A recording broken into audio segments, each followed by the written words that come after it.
Halima Xudoyberdiyeva o'zbek adabiyotida o'z o'rniga ega bo'lgan iste'dodli shoira, publitsist va jamoat arbobidir.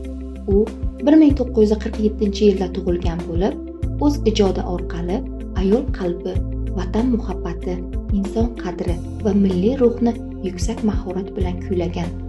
Uning she'rlarida samimiyat, mehr va hayot haqiqati chuqur aks etadi. Halima Xudoyberdiyeva nafaqat shoir sifatida, balki millat ma'naviyatiga hissa qo'shgan fidoyi inson sifatida ham qadrlanadi. Uning Munavvar kunlar, Oq olmalar, Suyanch tog'larim kabi asarlari kitobxonlar tomonidan sevib o'qiladi. Shoiraning ijodi o'zbek ayolining ichki dunyosi, orzu-umidlari va matonatini ta'sirchan tarzda ifoda etgani bilan ajralib turadi.